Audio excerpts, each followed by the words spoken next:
തിരുവനന്തപുരത്തെ ഒരു പ്രമാദമായ കോളേജിനകത്ത് 2 ടിപ്പർ കൊണ്ട് തലേ ദിവസം ഇട്ടപ്പോഴേക്കും അവിടുത്തെ ചില വിദ്യാർത്ഥികൾ വന്നിട്ട് ഇത് കിട്ടിയ വിവരമാണ്, ഞാൻ നേരിട്ട് കണ്ടല്ല, പറഞ്ഞറിഞ്ഞ വിവരമാണ്, ഉദ്യോഗസ്ഥർ പറഞ്ഞറിഞ്ഞ വിവരമാണ്.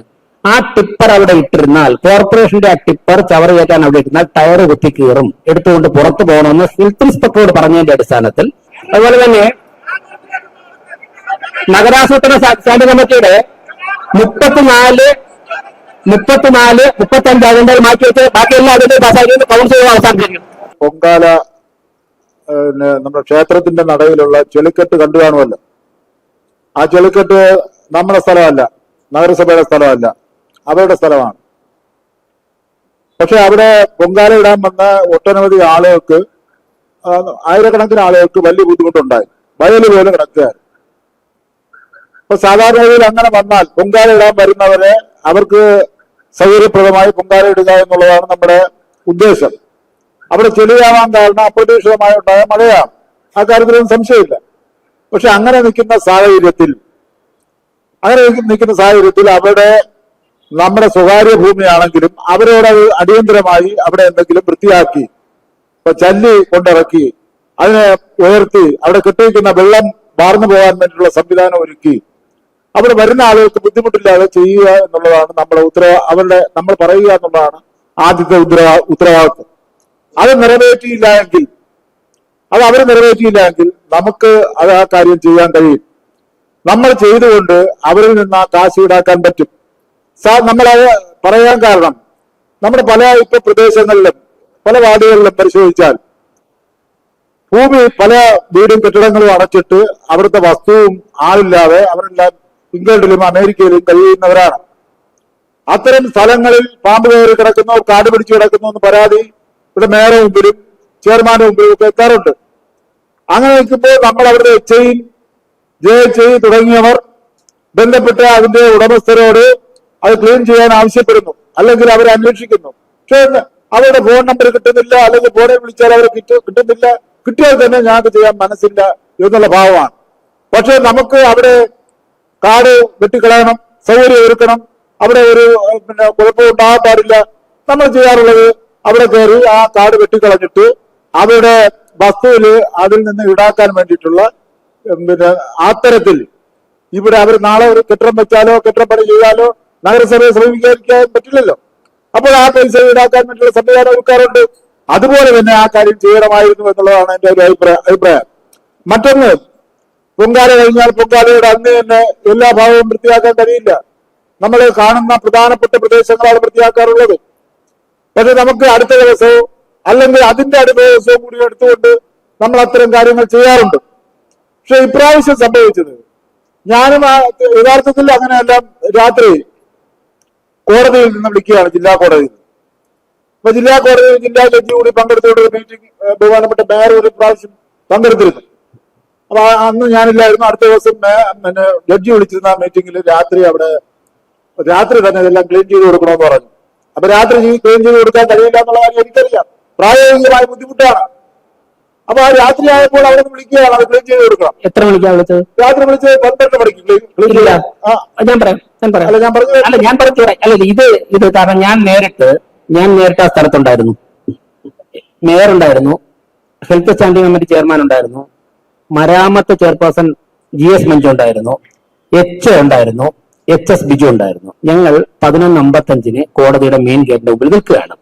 ഞങ്ങൾ അവിടെ നിന്നിട്ടാണ്, ഞങ്ങൾ ചാക്കിൽ നിന്നാണ് വരുന്നത്, അവിടെ നിന്നിട്ടാണ് തൊഴിലാളികളെ കൊണ്ട് ക്ലീൻ ചെയ്യുന്ന തൊഴിലാളികളോടൊപ്പം നിന്നു. പഴയ CJN ബഹുമാനപ്പെട്ട രാഖിരൂപ പറഞ്ഞ പഴയ CJN കോടതിയിൽ നിന്ന് താഴെ, മുൻപത്തെ CJN കോടതിയിൽ താഴെ ഇറങ്ങി നിന്ന ലൈറ്റിന്റെ സ്ഥലത്ത് നിന്ന് ഞങ്ങൾ ബാക്കി കാര്യങ്ങളൊക്കെ പ്ലാൻ ചെയ്ത് എന്നിട്ട് പുറത്തിറങ്ങി നിന്നപ്പോഴാണ്, മെഡിക്കൽ കോളേജ് ഭാഗത്തേക്ക് പുറത്തിറങ്ങി നിന്നപ്പോഴാണ് തൊഴിലാളികൾ ക്ലീൻ ചെയ്തിട്ട് വരുന്നത്. പിന്നീട് അവർക്ക് പോകേണ്ടിയിരുന്നത് ആയുർവേദ കോളേജിലാണ്. അവർ ചൂലും ആയിട്ടാണ് വരുന്നത്. അങ്ങനെ അവർ ആയുർവേദ കോളേജ് വരെ വെറുതെ നടന്ന് 12 മണിക്ക് പോകുന്നതിന്റെ ഒരു വിഷമം മനസ്സിലാക്കിയിട്ട് GS മഞ്ജുവിനെ അവിടെ നിർത്തി മഞ്ജുവിന്റെ കാറിന്റെ ഡിക്കി തുറന്ന് ഞാനും കൂടെ നിന്നാണ് ആ ചൂലിനെ മുഴുവൻ വാരി, ഞാനും കൂടെ ആ ഡിക്കി തുറന്നിട്ട് എങ്ങനെ ചൂല് വെക്കുമെന്ന് പറഞ്ഞിട്ട് ചൂലില് ആ ഡിക്കിക്ക് അകത്ത് വെച്ച് മഞ്ജു ഉടമതിന് ശേഷം ഈ വനിതാ തൊഴിലാളികളെ ആ GS മഞ്ജുവിന്റെ കാറിൽ കൊണ്ട് ആയുർവേദ കോളേജ് വിട്ട് ആ കാറെ തിരിച്ചു വന്ന് മഞ്ജുവിനെ കയറ്റി അടുത്ത സ്ഥലത്തേക്ക് കരമന ഭാഗത്തേക്ക് വിട്ടിട്ടാണ് ഞങ്ങൾ മെഡിക്കൽ കോളേജിലേക്ക് പോയത്. ഇത് 12:10 ആയപ്പോൾ 12:20 ആയപ്പോൾ ഈ പ്രോസസ്സ് കഴിഞ്ഞു. 12 മണിക്ക് മുമ്പ് വഞ്ചൂർ കോടതി പരിസരത്തുള്ള മേയർ സാക്ഷ്യം വഹിച്ചാണ് മുഴുവൻ മാലിന്യം മാറ്റിയെന്നുള്ളത്. ഇനി അങ്ങേക്ക് ബഹുമാനപ്പെട്ട വഞ്ചൂർ കൗൺസിലർക്ക് അല്ല, ഞാൻ പറഞ്ഞോട്ടെ, ഞാൻ അങ്ങ് പറഞ്ഞ എല്ലാത്തിലും ഇടപെട്ടില്ലല്ലോ. ഇത് ഞാൻ നേരിട്ട് സാക്ഷ്യം വഹിച്ചാൽ ബഹുമാനപ്പെട്ട വഞ്ചൂർ കൗൺസിലർക്ക് അന്ന് അവിടെ ഉണ്ടായിരുന്ന ക്ലീനിങ് തൊഴിലാളികളായുള്ള അമ്മമാരോട്, ആ വനിതകളോട് ചോദിച്ചാൽ ഈ മിനിറ്റ് സഹിതം അവർ പറയും. കാരണം അവർ നടന്നു പോയപ്പോൾ ഞാൻ തിരിച്ചു വിളിച്ചാണ് മഞ്ജുവിന്റെ കാറിൽ കൊണ്ടാക്കാൻ പറഞ്ഞത്. കണ്ടിന്യൂ ചെയ്യാം. ഇത് ഞാൻ സാക്ഷ്യം വെച്ചതാണ്. ഞാൻ പറഞ്ഞുകൊണ്ടിരുന്നപ്പോഴാണ് മേയർ ഇടയ്ക്കേറി പറഞ്ഞത്. മേയറുടെ ഇടയ്ക്കേറി പറഞ്ഞത് അല്ലല്ല, ഞാൻ പറഞ്ഞത് ഞാൻ സാക്ഷ്യം വഹിച്ച കാര്യമായതുകൊണ്ടാണ്. Okay, continue. ഞാൻ പറഞ്ഞോട്ട് തർക്കിക്കാൻ വേണ്ടി തർക്കിക്കുകയല്ല. രാത്രി ഞാൻ പറഞ്ഞു, രാത്രി 12 മണിയാകുമ്പോ കൃത്യമായി 12 മണിയാണോ എന്ന് മാറ്റി നോക്കിയല്ല പറഞ്ഞത്. ഏതായാലും 11:30 മണി കഴിഞ്ഞ് കാണും. എന്നോട് വള്ളക്കടവ് മുരളി, അഡ്വക്കേറ്റ് വള്ളക്കടവ് മുരളി, നിങ്ങൾക്ക് വേണമെങ്കിൽ വിളിച്ച് ചോദിക്കാമല്ലോ, ബഹുമാനപ്പെട്ട മേയർക്ക് പരിചയമുള്ള ആളാണല്ലോ. വള്ളക്കടവ് മുരളി രാത്രി എന്നെ കുടുംബ കോടതിയിലെ ജഡ്ജി അയാളെ വിളിച്ച് പറയുകയാണ്, അത് നീക്കം ചെയ്തില്ല, ഒന്ന് ഇടപെടണം. അപ്പൊ ഞാൻ പറയാൻ കാര്യം, അതിനകത്ത് ലൈറ്റ് ഇല്ല. അവിടുത്തെ ലൈറ്റ് സംവിധാനം ഒരുക്കുന്നത് നമ്മളാണ്, വഞ്ചൂരിന്നുള്ളവരാണ് അത് ലൈറ്റ് എല്ലാ പ്രാവശ്യവും ഒരുക്കി കൊടുക്കുന്നത്. ലൈറ്റുകാരന്മാരുടെ രാത്രി 1 മണി വരെ നിൽക്കാൻ പറഞ്ഞാൽ അവർ നിൽക്കുവോ? അവന്മാരെ അയച്ചിട്ട് പോയി. വെളിച്ചമില്ല എന്നുള്ള പരാതിയാണ് അവർ പറഞ്ഞത്. അപ്പൊ ഞാൻ ഉടൻ തന്നെ ആ നിമിഷം വൈകുണ്ഠനാണ് സെക്രട്ടറി സർക്കിളിന്റെ HI, അദ്ദേഹത്തിന്റെ അധീനതയിലാണ് വരുന്നത്. അദ്ദേഹത്തെ ഉടൻ തന്നെ ഞാൻ വിളിച്ചു. അദ്ദേഹത്തെ വിളിച്ചു പറഞ്ഞു, സാറേ ഇവിടെ ലൈറ്റ് ഇല്ല, അതെങ്ങനെ ചെയ്യാൻ പറ്റും? ഞാൻ അദ്ദേഹത്തോട് പറഞ്ഞ മറുപടി, എനിക്കതറിയാം HI, അത് നിങ്ങളെ കുഴപ്പമല്ല, നിങ്ങളൊരു കാര്യം ചെയ്യും, അവിടെ പ്രധാനമായി കാണുന്ന ഭാഗം ചെയ്യും, എന്നിട്ട് ബാക്കി നമുക്ക് അടുത്ത ദിവസം ചെയ്താൽ മതി. അങ്ങനെയാണ് സാധാരണ ചെയ്യാറുള്ളത്, അങ്ങനെ ചെയ്താൽ മതി എന്നാണ് ഞാൻ അയാൾക്ക് പറഞ്ഞത്. അത് മനസ്സിലാക്കണം. ഞാൻ വെറുതെ കള്ളം പറഞ്ഞല്ല. അങ്ങ് കള്ളം പറഞ്ഞതല്ല, ഞാൻ പറഞ്ഞ സത്യമാണെന്നാണ് ഞാൻ പറഞ്ഞത്. ഉണ്ടായിരുന്നതാണ് പറഞ്ഞത്. ഞാൻ പറഞ്ഞത് സത്യമാണ്. 12 മണിക്കൂർ അവിടെ ക്ലീൻ ചെയ്ത് കഴിഞ്ഞു. ക്ലീൻ ചെയ്ത് പൂർണ്ണമായില്ല. അടുത്ത ദിവസത്തിലേക്ക് വരാം. അല്ല, ക്ലീനിങ് ഒക്കെ RDI ബഹുമാനപ്പെട്ട മന്ത്രി പറഞ്ഞു കഴിഞ്ഞു. അതിരിക്കട്ടെ, ശരി. ക്ലീൻ കഴിഞ്ഞെന്ന് പറഞ്ഞാല് വേറെ ഒന്ന് ശ്രദ്ധിക്കണം. നമുക്ക് തർക്കിക്കാൻ വേണ്ടി ഈ ചർച്ച മുമ്പോട്ട് പോകുന്നതിന് ഞാൻ ഒരു കാര്യം പറയാം. മുൻ വർഷങ്ങളിൽ ചെയ്തതുപോലെ അതിനേക്കാൾ കൂടുതൽ ആൾക്കാർ വന്നെങ്കിലും വളരെ കൃത്യമായിട്ട് മുൻ വർഷങ്ങളിൽ നിയന്ത്രിച്ച അതേ ഉദ്യോഗസ്ഥർ തന്നെ ചെയ്തു. ഇനി മുൻ വർഷങ്ങളിലൊക്കെ തന്നെ അത് കഴിഞ്ഞിട്ട് എവിടെയാണ് ഈ മാലിന്യം കിടക്കുന്നത് കൊണ്ട് ആരും ക്യാമറയും കൊണ്ട് പോയില്ല, ആരും പോയില്ല. പ്രതിപക്ഷവും പോയില്ല, ഭരണപക്ഷവും പോയില്ല, മാധ്യമങ്ങളും പോയില്ല. ഇപ്പൊ ക്യാമറയും കൊണ്ട് സൂക്ഷ്മമായിട്ട് അതിൽ പായസവും വെള്ളവും തമ്മിൽ ചേർന്നിട്ടുണ്ടോ, അതിൽ കൊതുമ്പ് കയറാണ് ചൂട്ട് കയറാണെന്ന് നോക്കുന്നു. അങ്ങനെ റിസർച്ച് ചെയ്ത് ആരും പോയില്ല, ആർക്കും സമയം കിട്ടിയില്ല. ഇപ്പൊ അതിന് കുറച്ച് കൂടുതൽ സമയം കിട്ടുന്നുണ്ട്. കണ്ടിന്യൂ ചെയ്തോളൂ. ഇവിടെ അവിടെ പൂവും പഴവുമായി ചേർന്ന് നടക്കുന്നതല്ല ഞാൻ പരിശോധിക്കാൻ പോയത്. മേയർ മനസ്സിലാക്കേണ്ടത്, സംസ്കൃത കോളേജ്, യൂണിവേഴ്സിറ്റി കോളേജ്, ഞാൻ പറഞ്ഞു തീർന്നിട്ട് പറഞ്ഞോളാം. സംസ്കൃത കോളേജ് പറയാം. അല്ല, സംസ്കൃത കോളേജ് സംഭവിച്ചില്ല. അവിടുത്തെ ഞാൻ പറയാമല്ലോ, അവിടുത്തെ ഹെൽത്ത് ഇൻസ്പെക്ടർ, അവിടുത്തെ ഹെൽത്ത് ബഹുമാനപ്പെട്ട ഞാൻ പറയാം, ബഹുമാനപ്പെട്ട കൗൺസിലർ ബഹുമാനപ്പെട്ട കൗൺസിലർ ഒരു മിനിറ്റ് ഇരിക്കണം. നേരിന്ന് ഇടപെട്ടോട്ടെ. ഞാൻ പറയാം, KSRTCയും കോർപ്പറേഷനും സാധാരണ ചെയ്യുന്നത് എന്താണ്? KSRTC ബസ്സുകളും കോർപ്പറേഷൻ ടിപ്പറുകളും തലേ ദിവസം തന്നെ അതാത് സ്ഥലങ്ങളിൽ കൊണ്ടിടും. ജനങ്ങൾ വന്നു കഴിഞ്ഞാൽ അവിടെ വാഹനങ്ങൾ പ്രവേശിപ്പിക്കാൻ സാധിക്കില്ല. അങ്ങനെ കോർപ്പറേഷൻ സമാഹരിച്ച 200 ടിപ്പറുകൾ HS-ന്റെയും HOയുടെയും നിർദ്ദേശപ്രകാരം എവിടെ നിന്നാണോ ചവറെടുക്കേണ്ടത് അവിടെ തലേ ദിവസം ഉച്ചയ്ക്ക് തന്നെ കൊണ്ട് പ്ലാൻ ചെയ്തു. അതായത് സിറ്റി പോലീസ് കമ്മീഷണറെ വിളിച്ച്, അസിസ്റ്റന്റ് കമ്മീഷണറെ വിളിച്ച് മേയർ പറഞ്ഞാണ് പലയിടത്തും പെർമിഷൻ വാങ്ങിച്ചു കൊടുത്തത്. KSRTC ഇട്ടു. തിരുവനന്തപുരത്ത് ഒരു പ്രമാദമായ കോളേജിനകത്ത് 2 ടിപ്പർ കൊണ്ട് തലേ ദിവസം ഇട്ടപ്പോഴേക്കും അവിടുത്തെ ചില വിദ്യാർത്ഥികൾ വന്നിട്ട്, ഇത് കിട്ടിയ വിവരമാണ്, ഞാൻ നേരിട്ട് കണ്ടല്ല, പറഞ്ഞറിഞ്ഞ വിവരമാണ്, ഉദ്യോഗസ്ഥർ പറഞ്ഞറിഞ്ഞ വിവരമാണ്. ആ ടിപ്പർ അവിടെ ഇട്ടിരുന്നാൽ, കോർപ്പറേഷന്റെ ആ ടിപ്പർ ചവറ് കയറ്റാൻ അവിടെ ഇട്ടിരുന്നാൽ ടയർ കുത്തി കീറും, എടുത്തുകൊണ്ട് പുറത്തു പോകണമെന്ന് ഹെൽത്ത് ഇൻസ്പെക്ടറോട് പറഞ്ഞതിന്റെ അടിസ്ഥാനത്തിൽ ഹെൽത്ത് ഇൻസ്പെക്ടർ ആ ടിപ്പർ എടുത്ത് പുറത്തിട്ടു. ടയർ കുത്തിക്കീറും, കോർപ്പറേഷന്റെ ടിപ്പർ ചവറ് മാറ്റാനായാലും ഇവിടെ ഇടാൻ ആവശ്യമില്ല എന്ന് പറഞ്ഞതിന്റെ അടിസ്ഥാനത്തിൽ HI ടിപ്പർ മാറ്റുകയും പിറ്റേ ദിവസം ടിപ്പർ അവിടെ വരാൻ പറ്റാതാവുകയും ചെയ്ത സാഹചര്യത്തിലാണ് ആ ചവറ് 4ാമത്തെ ദിവസം നിങ്ങൾ മാറ്റാൻ ചെന്നപ്പോൾ അവിടെ മാറ്റാൻ വേണ്ടി ഉണ്ടാകാനുള്ള ഭാഗ്യം ഉണ്ടായത്. അന്ന് ടിപ്പർ അവിടെ ഇട്ടിരുന്നെങ്കിൽ ആ ചവർ അവിടെ ഉണ്ടാകുമായിരുന്നില്ല. ഇനി അങ്ങേക്ക് കോളേജുകളെ കുറിച്ച് പറയാം. ഞാൻ കോളേജിന്റെ പേര് പറഞ്ഞില്ല, കോളേജ് അവമാനിക്കപ്പെടും. അതുകൊണ്ട്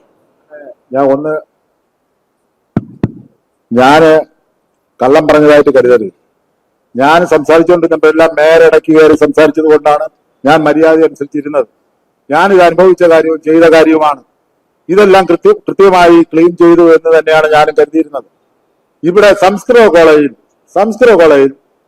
ഒരു ഒരു ഇഷ്ടിക പോലും എടുത്തു മാറ്റുകയോ അവിടുത്തെ മാലിന്യം തൂത്തു നീക്കുകയോ ചെയ്തിട്ടില്ലായിരുന്നു. അത് എന്നാണെന്ന് ചോദിച്ചാൽ പൊങ്കാല നടന്നത് 3-ാം തീയതി. ഞായറാഴ്ച എന്ന് പറയുന്നത് എത്രാം തീയതിയാണ്? ഞായറാഴ്ച ദിവസം രാവിലെ അവിടെ നിന്ന് എന്റെ പാർട്ടി ഓഫീസിൽ നിന്ന് എന്നെ വിളിച്ച് പറഞ്ഞു അവിടെ ക്ലീൻ ചെയ്യാൻ വേണ്ടി നമ്മളെല്ലാം നിൽക്കുകയാണ്. അവിടെയാണ് ടിപ്പർ കയറ്റാൻ പറ്റിയില്ല യൂണിവേഴ്സിറ്റി കോളേജായിരിക്കും ഇദ്ദേഹം പറയുന്നത്. യൂണിവേഴ്സിറ്റി കോളേജ് അതല്ല ആയിരിക്കാം. അല്ലെ സംസ്കൃത കോളേജില്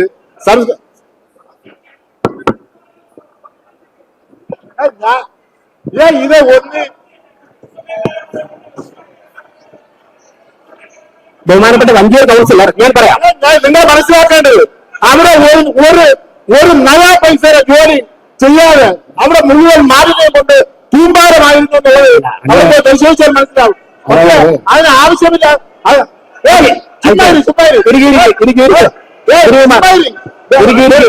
കൈവച്ചിട്ടുണ്ടാവും. ഗിരിമാർ അല്ല, അതായത് ബഹുമാനപ്പെട്ട സൂപ്പർ മേയറോട് പറയാനുള്ളത്, സൂപ്പർ മേയർ അവർ പറഞ്ഞാൽ മതി. ആ സൂപ്പർ മേയർ ഇങ്ങോട്ട് ചാടിച്ച് കഴിക്കാൻ വേണ്ട. സൂപ്പർ മേയർ ആരോഗ്യ സ്റ്റാൻഡിംഗ് കമ്മിറ്റിയുടെ എല്ലാ അജണ്ടയും പാസ്സാക്കിയിരിക്കുകയാണ്. മരാമത്ത് standing committee chairperson G S Manju ആരോഗ്യ സ്റ്റാൻഡിംഗ് കമ്മിറ്റിയുടെ എല്ലാ അജണ്ടയും പാസ്സാക്കിയിരിക്കുന്നു. മരാമത്ത് standing committee chairperson G S Manju വായിക്കും. അതിന്റെ നമ്പർ വായിക്കൂ.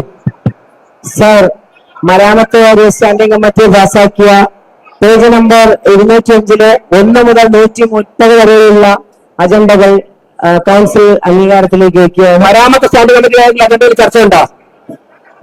മരാമത്ത് സ്റ്റാൻഡിംഗ് കമ്മിറ്റിയുടെ അജണ്ടകൾ അതുപോലെ മെയിൻ അജണ്ട ആയിട്ട് തന്നിട്ടുള്ളതിന് മരാമത്ത് സ്റ്റാൻഡിംഗ് കമ്മിറ്റിയുടെ അജണ്ടയിൽ ചർച്ച എന്തെങ്കിലുണ്ടോ?